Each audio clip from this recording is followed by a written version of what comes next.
and just jam-packed full of training hacks and tips for you guys to improve your running. Discussion here. We're on Zoom, we are also on Facebook, and for those watching on replay, we've also got the fantastic Sue McDonald with us as a special guest today. So Sue's here, and for those that don't know Sue, Sue is a sub 18:35K runner. She is a sub 83-minute half runner and a sub 3 marathon runner, sub 3 hour marathon runner, and best of all, she's achieved this all in her 50s, which I think is so relatable, so incredible, and definitely had a few mindset challenges along the way. Is that fair? Definitely is, yeah. Fantastic. Fantastic. So in terms of today, I'm just going to bring up a little bit higher so you can see the lovely seat. Okay. We've got a couple of different topics we're going to talk about along the way, and also share a variety of factors with you guys.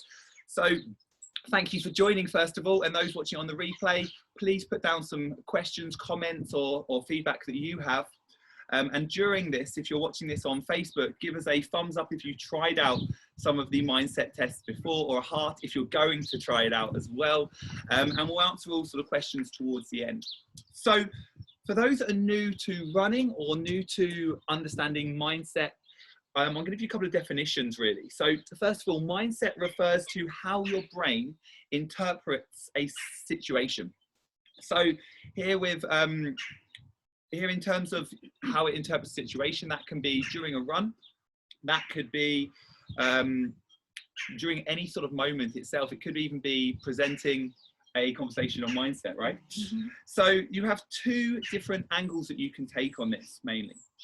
Closed, which also is known as fixed, which refers to I'm no good at strength training. I never have been, I never will be. So you are closed, it is completely fixed there, that that is going to be the outcome. So therefore, what's the point of trying? And then you have growth mindset, or otherwise known as open mindset. And this refers to, I haven't been good to it in the past, but there is an opportunity for me to get better because I've got a fantastic goal that I want to achieve. It may be that sub next minute on your 5K, it could be building up to the furthest run you've done.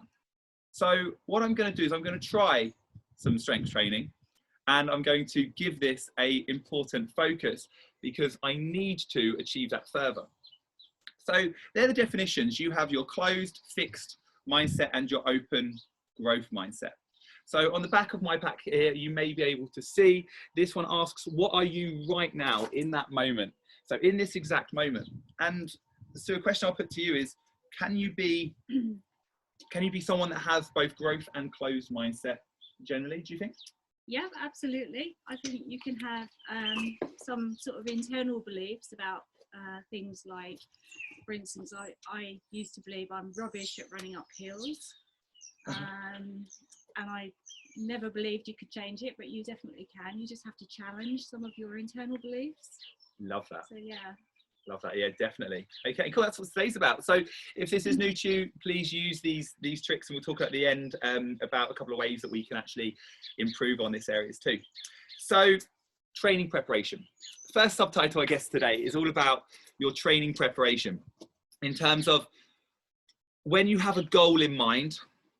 It's that belief, is that goal too difficult? Is that goal too hard? And we're sitting here in front of you with both challenging goals ahead of us. We won't bore you too much with those, but they terrify me, my goals, and yeah, I get butterflies. Yeah, butterflies to go for those. And it's so easy to go, well, it's not for me.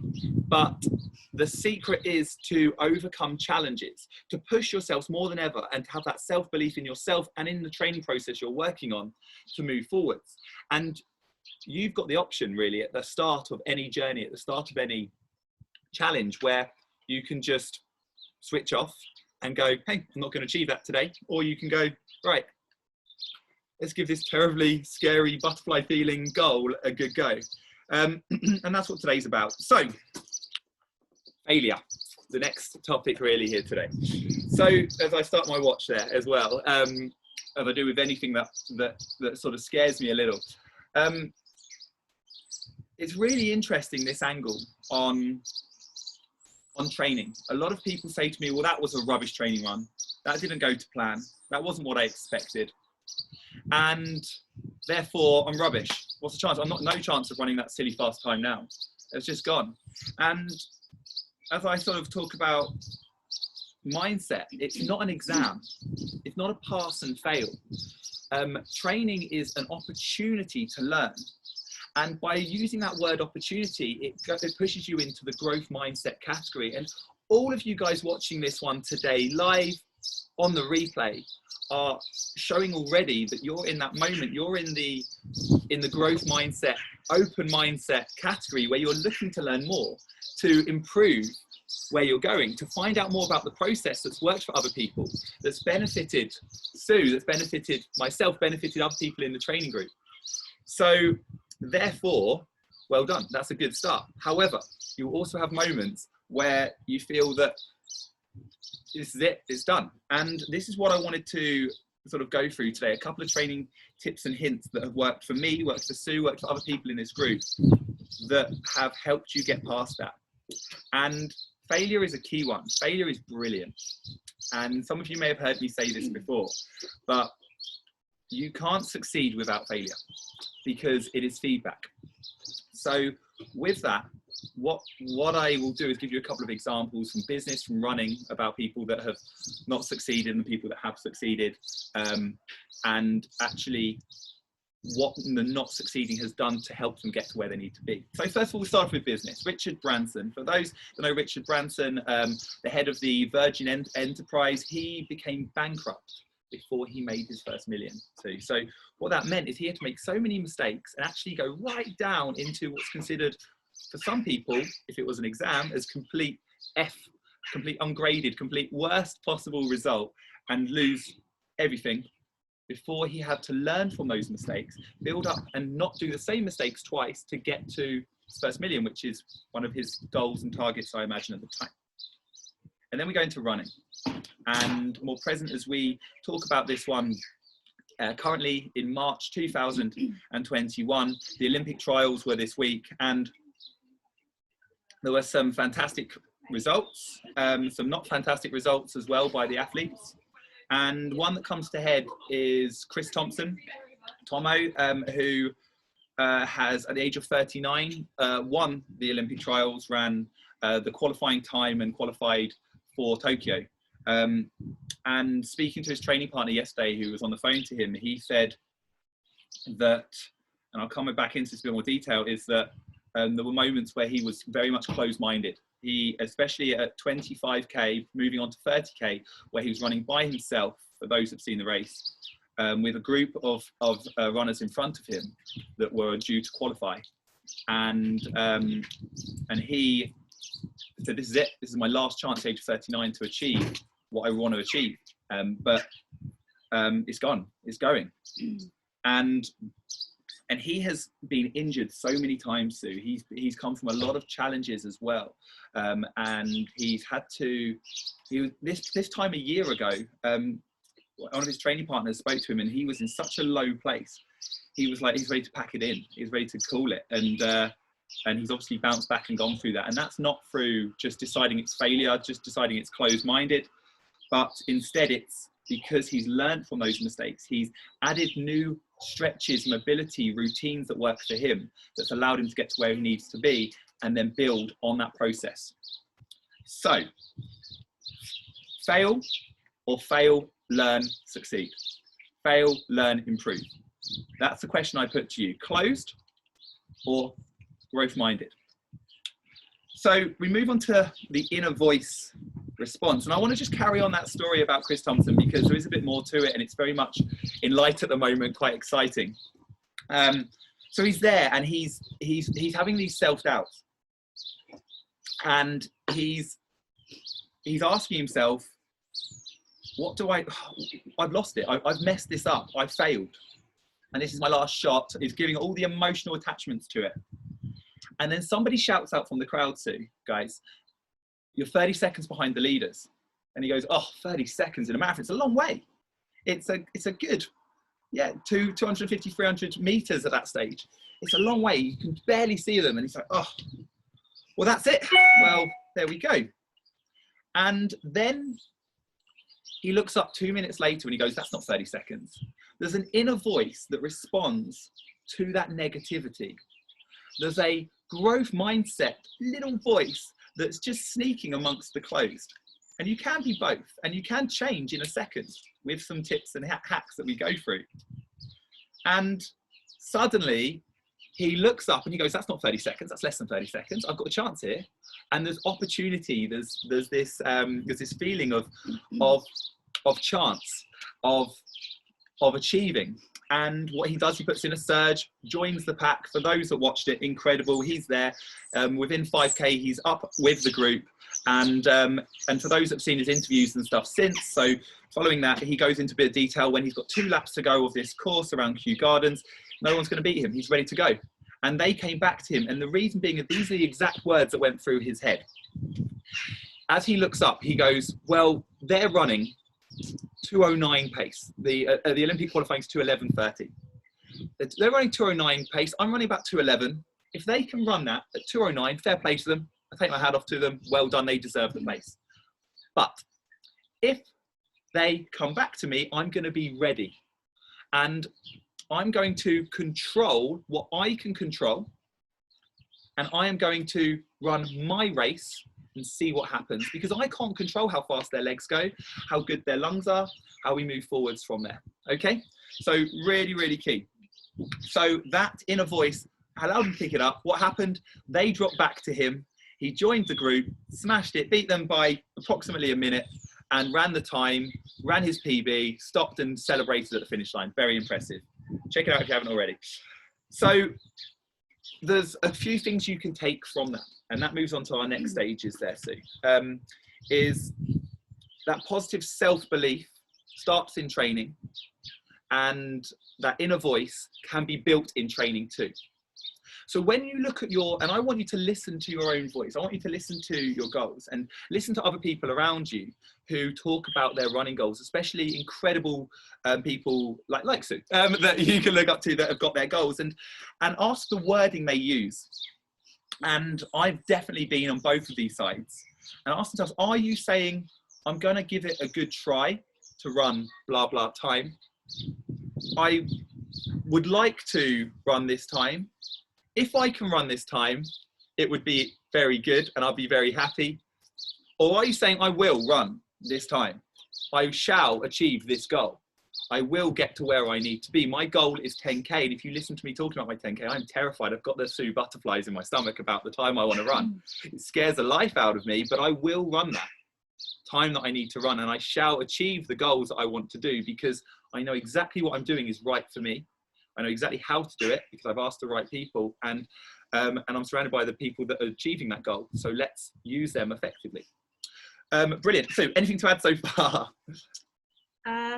I've experienced it in a marathon before, actually. My first sub 3-hour marathon, my coach had said to me that, yeah, you're definitely capable. And there wasn't one part of me that believed I could do it.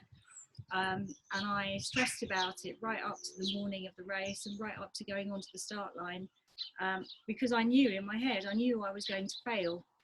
And in the end, I decided, well, do you know what? It's okay. If I fail, that's okay, but I'm going to try really hard and run a sub 3-hour marathon. And just that accepting failure and knowing that that's okay, but I'm going to try and get as close to it as I can.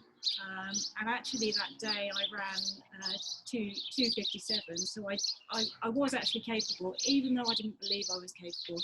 So just having that willingness to accept failure and give it a try anyway can take you to really good places. Yeah, you've got to be in it to win it, right? You've got to be in it to get that time. You've got to give yourself that opportunity, and almost dumbing it down, trying to take the pressure off it, can help a lot, Sue. So that's great. So Sue went out and ran a 2:57 as a result. Maybe just one moment as I press a few buttons. It would have been so easy for Chris Thompson to give up yesterday at that point in the race. It would have been so easy for him to say, I failed, I haven't achieved what I wanted to achieve today. But he kept going, he kept trying. And I just think that's really important. And he just found that opportunity, didn't he, to move on and to go. And how many people dropped out? How many people dropped out at the end of the run because it wasn't good enough? Because they had gone maybe from growth mindset and believing in it to closed. So yeah, really, really interesting. Great stuff. So what can we do? Well, the most important tip, and one of the hacks I'm going to start off with, We've got four coming up straight away. But the first one I would say is staying in the present. Now, I've done some work here too, or spoken to a few of the runners over at with Personify 24 to 21, and Miranda especially has utilised this as a 1K by 1K, and she's added this in. I know Julie's added a lot of tips on this that I'll come to later, but and there's a few others that have really catered to this. Laura, who's on the call as well, is someone that always endorses being in the moment. But what does that mean? And how do I stay in the present moment? And what does that do for me? Well, when you get to the start of a 5K that's a stupidly fast pace, that you like, I managed to do a couple of 1Ks at that. Or if you get to, so for example, the target you might have at upcoming races for 5Ks and so forth. Or if you get to start even of a half marathon, a marathon, and you go, whew, I've got to run 26.2 miles, 42.195K at that pace. Well, what's the point? This is going to be really hard. That is ridiculous. You psych yourself up before you start. And what Sue mentioned there is you have to sort of dumb it down and just give it a go. You have to bring it down. So something that I've shared with Francis Johnson from here in the most recent past is the way that I use this, and the way that I recommend for clients to do this is to just call it a rubbish. If you're running a 10K, it's just a rubbish 5K. So the first 5K is a more than achievable 5K. You break it down really simple. I do this for all the distances. A half marathon's just an average 10K. A marathon's just a comfortable half marathon. A marathon's 8 park runs. It's not 26 miles, it's just 8 park runs. Give us a thumbs up on Facebook if you've used that terminology before, or if you've tried it and it's worked.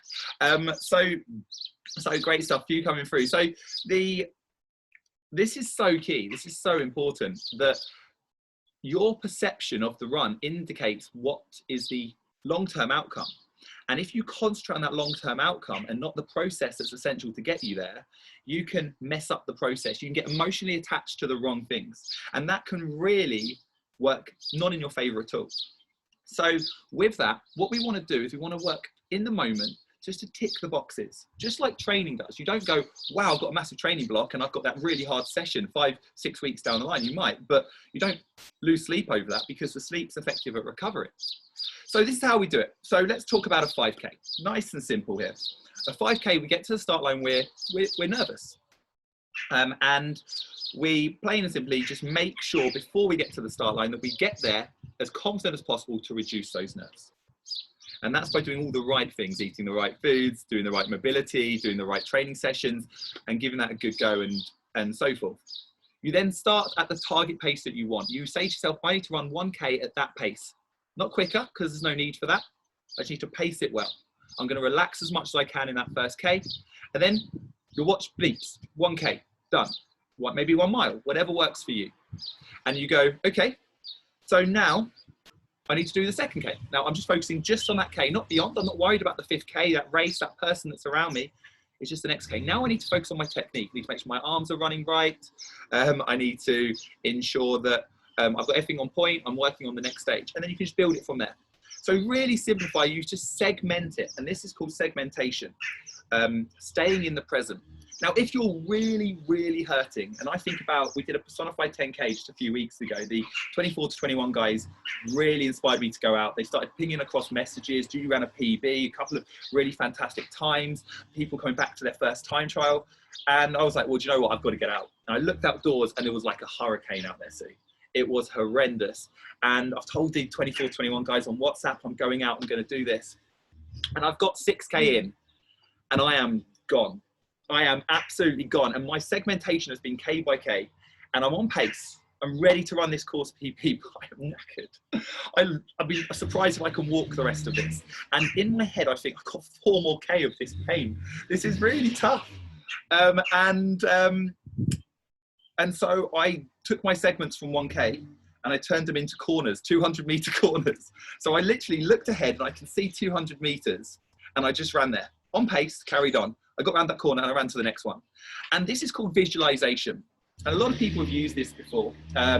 Rugby players, such as Johnny Wilkinson in the 2003 finals, where he just visualizes a line that goes in between the posts to kick a goal to win the World Cup and so on and so forth.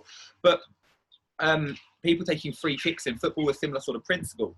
But in running, you can use this to dumb down the challenge, to lower down the challenge, so it's not as scary as it may originally be. And what happened was I stayed on track. It felt achievable, and that visualization is bringing short-term finish lines. So I just get to the next one. Nothing exists beyond that 200-meter corner. And then as I approach that one, I set a new goal. And then I set a new goal. And I've done this for 17 miles before along the lamppost on the Brighton seafront. And when you get a chance to try this out in training, maybe you have add a like or what have you on Facebook if you've given this a go, and segmentation, is that it unlocks a different level, and it allows you to stay in the zone. It allows you to focus on the moment. Now, the harder it is, the shorter the segment. That's so key. The harder it is, the shorter the segment. So visualization, segmentation, all of this is used to stay in the present, to focus on the here and now. Okay.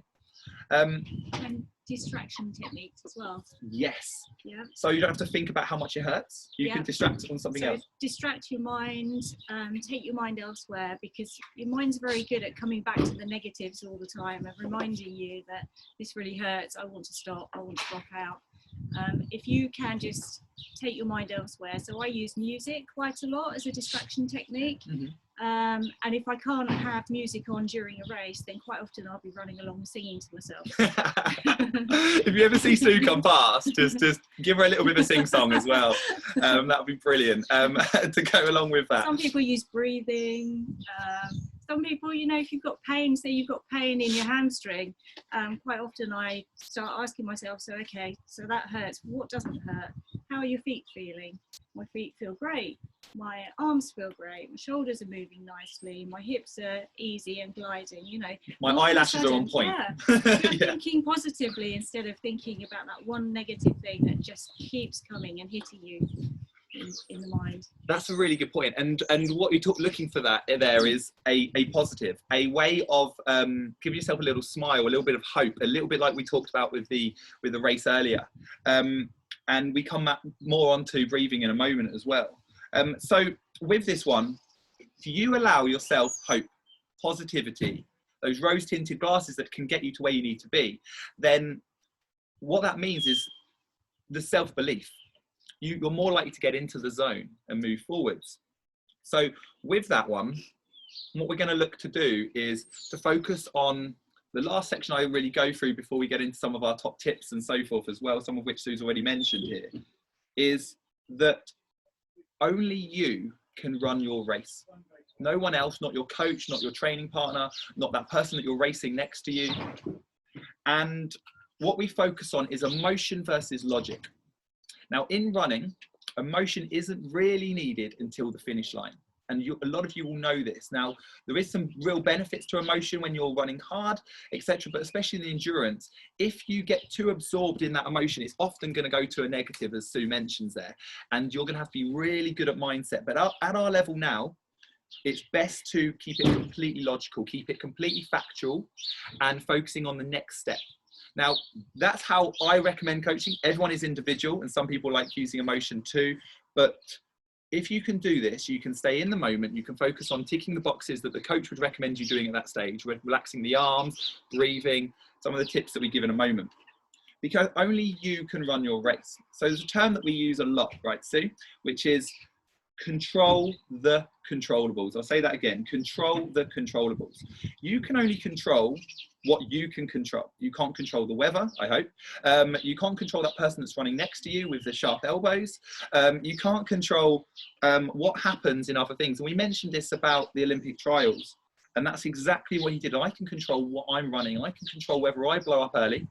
I can control whether I pace this to perfection. I can control what goes into my mouth. If I'm doing an endurance run, I need to take on gels, etc., or water. I can control my training up to that race. So make sure that you do everything you can to maximize the performance, and you stick to where we need to be. Okay. Quite often, if you feel nervous before a race, it's usually because you're focusing on things that are outside of your control. Interesting. And if you can't control it, then why be nervous about it? Because you've got no impact on the way in moving around it. So what I would love to say is, when that comes up, I want you to ask yourself, as I just lose the microphone there. I want you to ask yourself, is this something that I can control, or is this something that is outside of my control? And if it's outside of my control, what am I doing worrying about it? Let's focus on something I can control, which is blah, blah, blah. Okay. So that's one thing you can say to yourself. The next thing that I've already mentioned is just run an average 5K on your 10K, as simple as that, and just make sure it's on pace. So the mindset tips and hacks, I've got a few here. Sue's already thrown in some great ones that worked for her. You mentioned breathing as well. Yeah. So breathing is a great one to really work on. Breathing is a distraction technique, but it also improves the scientific aspect in terms of it allows you to get rid of some waste products from the body and just therefore have a mini recovery amongst the real tough aspects itself. So how do we focus on how to control your breathing? Well, you've got nasal breathing, so where you focus in and out through your nose, you've got in through the nose, out through the mouth, and you've got meditation. Now, I work up personally on my mindset every single day, just with a 10-minute app that you can use, and I'm not open to one single app, but my favorite that I've used is Calm. Other people have used things like Headspace and stuff as well that are out and available at the moment. But they give you sort of 10-minute chances just to focus on your breathing whilst sedentary. And I've been working on the last six months or so in meditation, and specifically with this app more recently, on seeing how I transferred that over into running. And it wasn't until last Tuesday that it happened to. And I'm running, what was my reps I was doing? I think I was doing 8 by 1K. And I've got to the 6th one. I'm shattered at this point. And I just zone in to my breathing. I just zone into the breathing. And I distract myself. And I'm running at pace. And it's a tough pace. And I lose 2 minutes of that rep. It just disappears. And I've only got really this X amount of time left, and it's just a lot less time, and suddenly I'm ready to go. And all I was zoning in on is my exhale, just breathing on those, and I've got that from meditation, trying that out. So as a bit of a homework, what I'd definitely recommend is having a go, testing out one of those apps. I'd recommend the Calm app. And if you get onto that, drop me a message. I'll pass on a couple of the recommendations on the ones that I go for in terms of running, but also in terms of that pre-run anxiety, that feeling before you went for that marathon, Sue, where you're like, I'm really nervous about this. And I know Julie's done a lot of work recently with this. That's Julie Hill. And she's really been pushing me to get better at this too. And it just allows you to say, you don't have to be good and bad. You don't have to pass or fail. Instead, we can just work on improving and moving forward. Absolutely, yeah. Everyone's different, everyone's unique, and different things are going to work for different people. I don't think you're going to find one thing that works for you all the time. What you have to do is find different things, different tools that you can pull out at different stages when you need them. I've done lots of research in the past, just because I've been so nervous before races. I'm like, well, how can I get past this? So I might have sat in the car before a race and looked up YouTube videos on race motivation and, you know, how to push when things are getting tough in a race, and just picked up little bits and pieces from YouTube and Googling, and also by asking lots of other people, you know, what do you think about when you're running and it gets tough, and how do you push past those tough moments? So do lots of sort of self-development and self-learning, and use different things at different times. Fantastic, I love that. And as you hear a variety of different hacks and tips here today, some of those you think, hey, that sounds brilliant. Why have I not done that until now? Give it a go. Some things you think, nah, not me. And that's sort of closed-minded and aspects, and equally, that's fine. But try as many of these out, and at least give them a go, because I know you guys are very much growth-minded, especially in this moment, because in training, it's just preparation for the ideal race and to move forwards. So breathing's one of those. Yes, meditation can help with that for some people, or just practicing that on your own. Distraction is definitely something that can we work through those, but you don't want to daydream, so it's getting a good balance between those. It's really important to work on this stuff as well, and you can change your mindset, you can train your mindset. I come from a background of, I used to hate racing, I used to get really nervous, just completely overwhelmed with nerves. If somebody came up on my shoulder, I would literally just melt. I'd probably slow down and say, well, just hurry up and overtake me, because this is too stressful. And over the years, just gradually, bit by bit, I've been able to get my mind to really work for me. And it's so important because 80% of what we do is from our mind. My legs have never let me down. My legs always do what my brain tells them to do. So it's all coming from the mind. And we need to sort of train that. I love that. That's a really good point, Sue. Great stuff. So the last one I think I'm going to give on my hacks is the Hulk principle. You ready for this, Sue? Yeah. So I'm running along and I'm starting to feel tired, and I just visualize myself as a bigger, more powerful individual. And for me, that's similar to the Hulk, but obviously a burgundy Hulk rather than a green one. And I'm just running along and I'm just a little bit stronger, a little bit taller, a little bit more proud of what I can achieve and the opportunity. And it's that little tiny upgrade in physicalization, or how I see myself in that moment, rather than actually probably what I look like, which is a bent over dribbling mess, that allows me just to feel, well, that's how I see myself right now. So I might as well adhere to that and actually really maximize the performance. So with that, actually just putting in a thought that could be how you would see yourself if you were a spectator watching you right now, or something that you've used in the past where you've hit this on the tee. I know that every single one of you have absolutely smashed a PB in the past. I've had that race where you just feel everything has gone so smoothly and you just achieved just a wow time, a wow moment, or that longest ever distance that you've ran.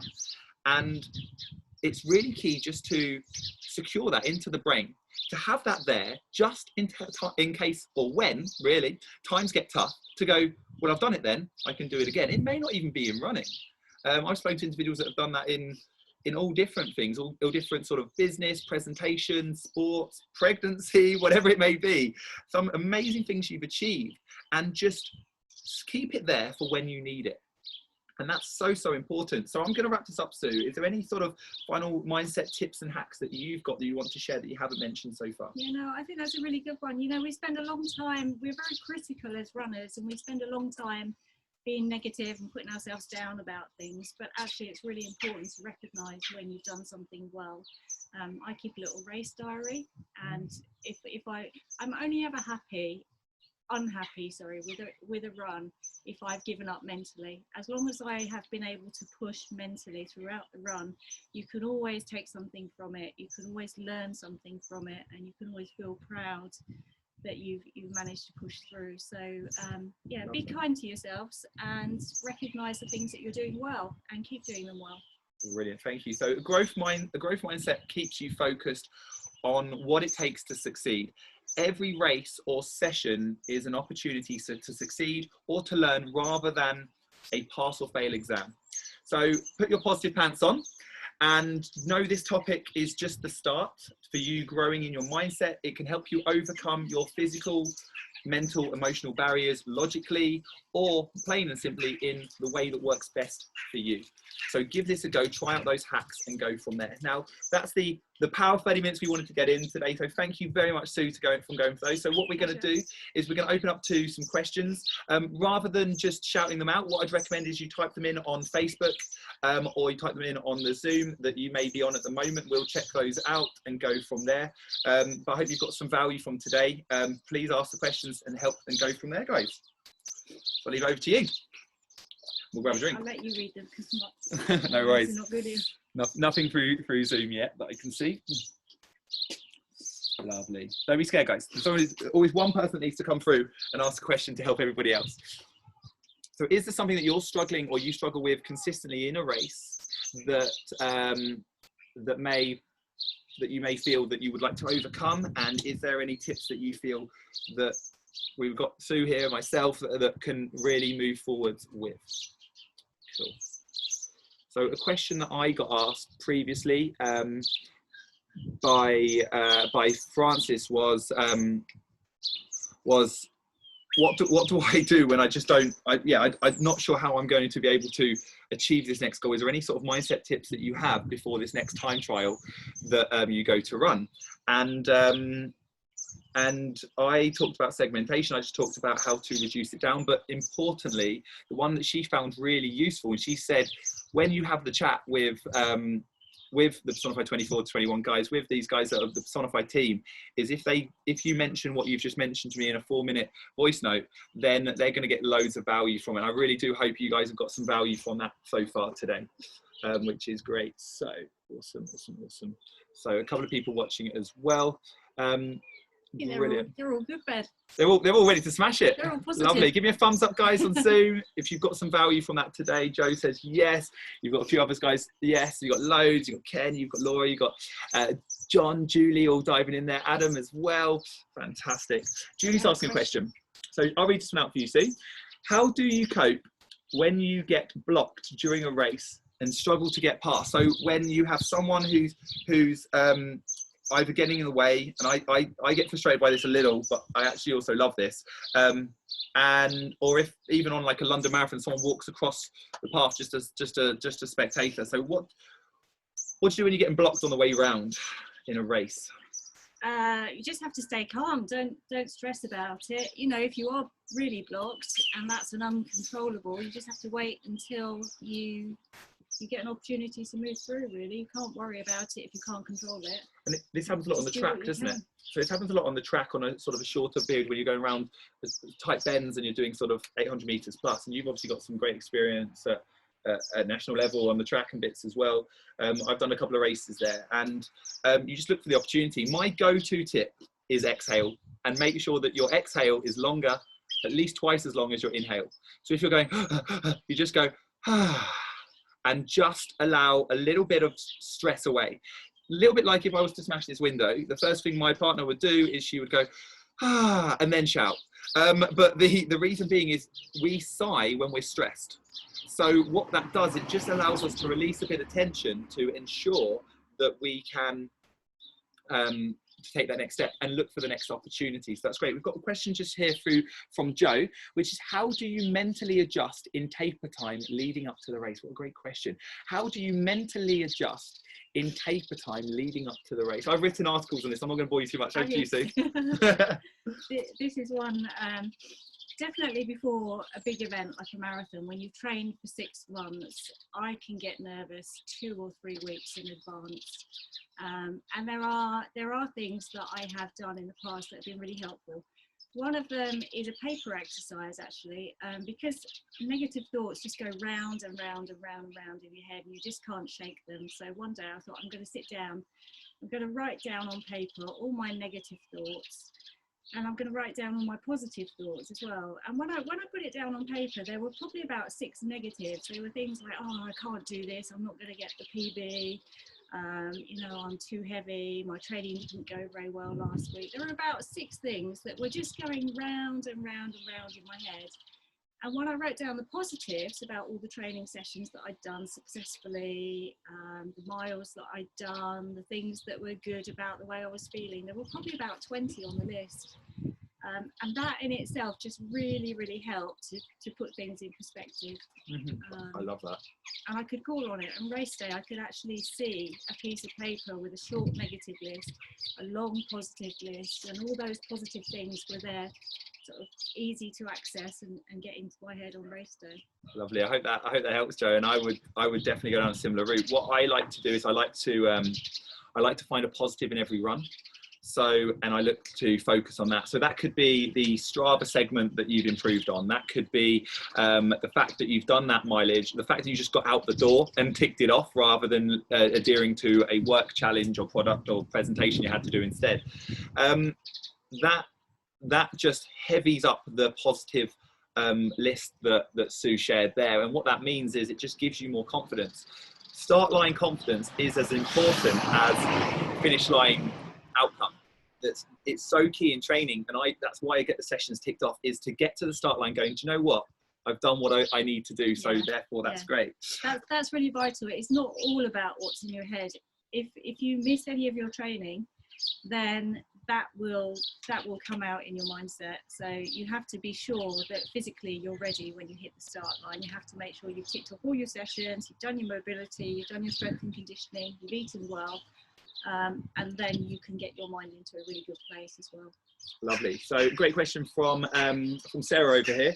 I'm so nervous about racing again after such a long time out. I feel like I can't remember how to do it. Any tips for rusty racers? So any tips for rusty racers, Sue? So you haven't, for those that haven't been racing of late. I regularly used to mess up races because of race nerves. And at that time, I used to race about 6 times a year, so it was quite a big thing. Yeah. I faced it head on, and I raced as often as I could, and the nerves will just eventually, you'll just disappear. They'll disappear. But also going back to that, you know, what are you nervous about? Is it something controllable or uncontrollable? Are you pushing yourself too hard? Are you prepared to accept failure? Once you're prepared to take that failure on board, you know, you can go and race knowing that even if you don't achieve what you wanted to achieve, you'll still get something out of it. Amazing. I love that. Brilliant. Nothing to add on that. Just control your controllables. Guys, so you've got quite a few principles and tips to go and work with here.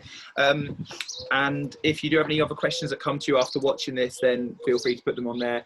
The Facebook link will be there for the rest of the weekend. I had it for a couple more days, I think, as well, to add a couple of cues that I'll put in, and we'll keep this one uploaded onto YouTube for you from the Zoom one. So that's great. Guys, we've got one last question. If you've got anyone wants to throw in a final question, or we'll call it a day, but loads to go back on. All I would ask yourself is, are you closed or growth mindseted at the moment? And how do you personally find in the past you've gone from fail, closed, mindset into a opportunity focused growth mindset, the one that's going to help you move to where you need to get to. As simple as that. So ask yourself, how am I going to use these top tips to get me to where I am? Breathing, living in the moment, distracting yourself, feeling strong and Hulk-like, and proud, working on the fact that if I fail, actually I can take a positive from that, because I'm not going to do the same failure again. Is my inner voice going to be something that I can train? I call it a conscience voice. And if it is, what's it going to be? What am I going to say? How do I stay in the present? Working on the segmentation aspect. If I'm going to be segmenting this race, what am I going to use? The physical thing that I'm going to run to? Am I going to do it K by K, mile by mile? Am I going to use it lamppost to lamppost even? And how am I going to run my race and not worry about the uncontrollables? Okay, guys, so loads of things to think about today. I hope you found that useful. Please put a heart in the Facebooks if you've been watching it on those, or please comment over on YouTube and subscribe if you've been following it on the aspects there too. Guys, thanks for tuning in.